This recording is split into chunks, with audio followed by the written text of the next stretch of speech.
राम राम दोस्तों, मैं आप सभी को एक दर्द भरी कहानी सुनाने जा रहा हूँ। ये कहानी आकाश और रिया के प्यार की कहानी है। रात के 11 बजे रहे थे। आकाश मोबाइल को स्विच ऑफ करने ही वाला था कि मोबाइल बज उठा। वह प्रतिदिन सोने से पहले मोबाइल ऑफ कर देता था। उसके आइडिया वाले सिम का रिचार्ज खत्म होने वाला था, इसलिए उसने ये सोचकर मैसेज खोला कि शायद कोई नया ऑफर आया हो। क्योंकि जब से जियो मार्केट में आया है, तब से सिम कंपनियों में सस्ते ऑफर देने की होड़ सी लग गई है। आकाश हरियाणा के एक गांव का बाशिंदा था जो चंडीगढ़ में अपने गांव के कुछ दोस्तों के साथ रहकर राजमिस्त्री का काम करता था। दिहाड़ी कोई बहुत ज्यादा नहीं थी, इसलिए वह अपने खुद के खर्च को कम से कम रखने कोशिश करता ताकि घरवालों को ज्यादा से ज्यादा पैसे भेज सके। इसलिए उसने उत्सुकतावश मैसेज खोला, लेकिन ये क्या, मोबाइल की स्क्रीन पर सिर्फ एक शब्द जगमगा रहा था, सॉरी। आकाश को एक पल के लिए तो कुछ भी समझ नहीं आया, लेकिन जब उसकी नज़र मैसेज आने वाले नंबर पर पड़ी तो अचानक बिस्तर से उठकर बैठ गया। मैसेज भेजने वाले का नाम शायद उसके मोबाइल में सेव था, और यह नाम उसकी नींद उड़ाने के लिए काफी था। सब कुछ तो भूल गया था, लेकिन इस नंबर को डिलीट करना कैसे भूल गया मैं। उसने खुद को कोसा। वह दोबारा सोने के इरादे से बिस्तर पर लेट गया, लेकिन नींद उसकी आंखों से कोसों दूर थी। जिन यादों को उसने दिल के अंधेरे कुएं में दफन कर दिया था, वे आज एक बार फिर से जिंदा हो गई थी। उसने बेचैन होकर करवट बदला, मगर वो यादें इतनी आसानी से उसका पीछा कहाँ छोड़ने वाली थी। उसने खिड़की से बाहर देखा। काले बादलों की एक टुकड़ी धीरे धीरे चांद को अपने आगोश में ले रही थी, और इधर यादों ने भी उसके दिलो दिमाग को अपने आगोश में लेना शुरू कर दिया। बीते कल की एक एक घटना किसी फिल्म के भांति उसके आंखों के सामने घूमने लगी। उसने घबराकर आंखें बंद कर ली और आखिरकार यादों के घने जंगल में खो गया। ओ हेला, सुनिए ना। रात के करीब 9 बज रहे थे। वह छत पर लेटा हुआ आसमान में टिमटिमाते तारों को निहार रहा था। तभी उसे किसी लड़की के फुसफुसाने की आवाज सुनाई पड़ी। उसने चौंककर आवाज की दिशा में नजर दौड़ाई। उसने देखा, छत की सीढ़ियों के आखिर में बने छोटे से दरवाजे के पास खड़ी एक सांवली सी लड़की उसे पास आने का इशारा कर रही थी। लड़कियों के मामले में वह काफी शर्मिला था, और वह नई नई रिश्तेदारी में आया था, इसलिए उसे उस लड़की के पास जाने में थोड़ा संकोच हुआ। आप आए ना, उसने शरारती अंदाज में कहा। उसे लगा कि वह लड़की शायद मजाक करने के इरादे से आई है। वह लड़की डरते डरते उसके पास आई और उसके हाथों में एक लिफाफा थमाते हुए बोली, यह मेरी दोस्त रिया ने आपको देने के लिए कहा है।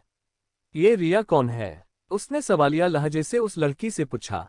हफ्ते भर पहले ही आकाश की छोटी बहन काजल की शादी हुई थी, और वह उसके बहुभोज की पार्टी में उसके ससुराल आया हुआ था।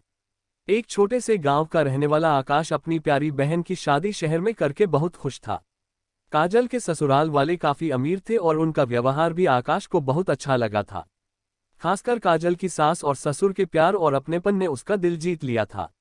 लेकिन वह अभी उसके परिवार के बाकी लोगों से अपरिचित था।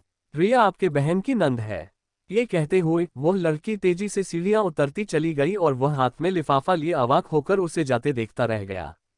कुछ देर तक तो उसे कुछ समझ में नहीं आया कि वह क्या करे।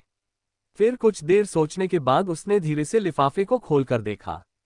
अंदर एक छोटा सा लेटर और एक सांवली सलोनी लड़की की तस्वीर थी। तस्वीर वाली लड़की को ध्यान से देखते हुए उसने दिमाग पर जोर डाला। उसे लगा कि शायद मैंने इसे कभी देखा है। हाँ, याद आया, पिछले साल सगाई में जब मैं यहाँ आया था तो यही लड़की दही फेंककर भाग गई थी। और हाँ, बारात में शामिल 4-5 लड़कियों में ये भी थी, लेकिन मैंने ध्यान नहीं दिया था। मुस्कुराते हुए उसने सोचा। फिर तस्वीर को साइड में रखते हुए उसने मोबाइल का टार्च जलाकर उस लेटर को पढ़ना शुरू किया। मेरे प्रिय आकाश जी, मैं आपसे बहुत बहुत बहुत प्यार करती हूँ। मैं आपसे इतना प्यार करती हूँ कि बता नहीं सकती। आप बस इतना समझ लीजिए कि मैंने अपना तन मन आपके नाम कर दिया है। मैं आपको अपना पति मान चुकी हूँ, और इस जन्म में मैं आपके सिवा और किसी की नहीं हो सकती। और आप ये मत समझना कि मुझे आपके जिस्म से प्यार है। मैं आपको पिछले 1 साल से प्यार करती हूँ, बिना देखे बिना जाने, केवल आपके नाम से। जानते हैं कैसे? 1 साल पहले जब हमारे घर के लोग आपकी बहन को देखकर आए थे, तभी से हमारे घर के सभी लोग आपकी ही तारीफ करते थे। सब कहते थे कि लड़की का भाई बहुत सुंदर है, बहुत अच्छा है। मेरी नानी तो कहती है कि उसी लड़के से रिया की शादी होगी। उनकी बात सुनकर मैं सोचती थी कि कैसा लड़का है कि सभी लोग हमेशा उसकी ही तारीफ करते हैं। इस तरह धीरे धीरे मुझे आपसे प्यार हो गया। पिछले 1 साल से मैंने हर पल इंतजार किया है कि कब ये शादी होगी और कब आपको देखूंगी। और अब आपको देखने के बाद ऐसा लगता है कि एक पल भी आपके बिना नहीं जी सकूंगी। आकाश जी, मैं पता नहीं आप मेरी बात पर विश्वास करेंगे या नहीं, लेकिन एक बात पर विश्वास जरूर कीजिएगा कि अगर आपने मेरा प्यार स्वीकार नहीं किया तो मैं जहर खाकर अपनी जान दे दूंगी। अब फैसला आपके हाथ में है। आपकी रिया। लेटर को पढ़ने के बाद आकाश सोच में पड़ गया कि वह क्या करे और क्या ना करे। क्योंकि तरफ एक लड़की के सच्चे प्रेम और विश्वास के टूटने का डर था, तो दूसरी तरफ अपनी बहन के शादीशुदा जिंदगी में जहर घुलने का डर था। भैया, अभी तक यहाँ क्यों बैठे हैं, चलिए ना सोने। वह उसकी बहन काजल की आवाज थी। वह धीरे से उठा और नीचे सोने चला गया। लेकिन अब उसकी आंखों में नींद कहाँ थी। वह रात भर सोचता रहा लेकिन किसी नतीजे पर नहीं पहुंच सका। सुबह अपने घर वापस जाने के लिए अपना बैग पैक कर रहा था, तभी अंदर उसके एक गिफ्ट पैक नजर आया।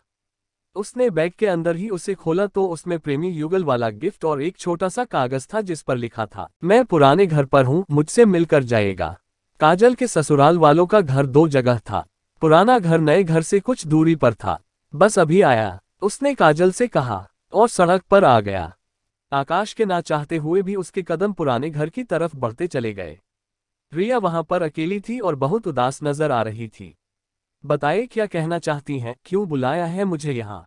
सवालिया निगाहों से देखते हुए आकाश ने जल्दी से पूछा। किसी ने यहाँ देख लिया तो पता नहीं क्या होगा। आकाश को अंदर ही अंदर डर भी लग रहा था। उसकी मासूमियत भरी नजरें जो उसकी पैर के नाखूनों के साथ मिलकर जमीन कुरेद रही थीं, एक पल को उठी तो एक साथ कई मोती उसकी आंखों से टूटकर बिखर गए। अचानक उसके सब्र का बांध टूट गया। वह एक झटके से आगे बढ़ी और आकाश के कंधे पर सर रखकर फुट-फुट कर रो पड़ी। रिया के आंखों से आंसुओं की धारा फूट पड़ी। उसके आंखों से बहते आंसू उसकी सच्ची मोहब्बत की गवाही दे रहे थे। वह हैरान परेशान उसे देखता रह गया। फिर उसने किसी तरह उसे चुप कराया और जाने की इजाजत मांगी। फिर कब आइएगा? वह उसकी कलाई को कसकर पकड़े हुए थी। बस जल्द ही आऊंगा, आकाश ने उसके दुपट्टे से उसके आंसू पोंछते हुए कहा। घर पहुंचकर फोन कीजिएगा, रिया ने उसका हाथ छोड़ते हुए कहा।